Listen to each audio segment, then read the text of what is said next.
Welcome back to my channel. So I'm going to talk about part B of corticosteroids, and I'm going to cover the indications, actions, adverse reactions, contraindications, and cautions of these medications. So it's indicated for? It's indicated for inflammation, particularly in the eyes, nose, and respiratory tract. It's also used in induction of immunosuppression, and it's also used in the replacement therapy in adrenocortical insufficiency.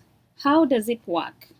It suppresses cell-mediated and humoral immunity by reducing levels of leukocytes, monocytes, and eosinophils, and decreasing immunoglobulin binding to cell surface receptors, and also inhibiting interleukin synthesis.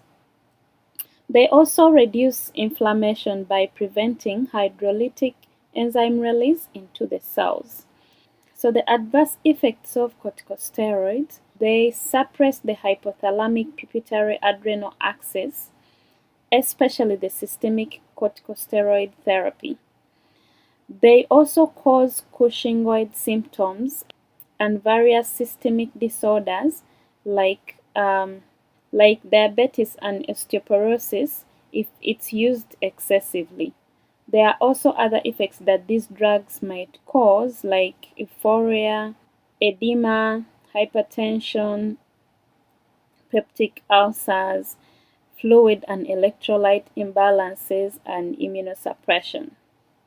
So these medications are contraindicated in patients with systemic fungal infections, and also if a patient has hypersensitivity or and also if a patient has hypersensitivity to the drug or its components.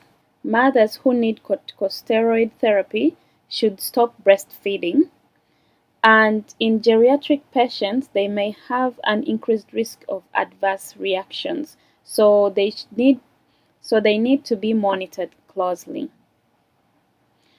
And this medication should be consciously used in patients with gastrointestinal ulceration, hypertension, diabetes, heart failure, emotional instability, and psychosis. Thanks for coming back to my channel. Subscribe if you haven't subscribed. Hit the notification bell for more content that I'll be uploading. Like my videos and don't forget to leave a comment. Our next topic is going to be antilipemics.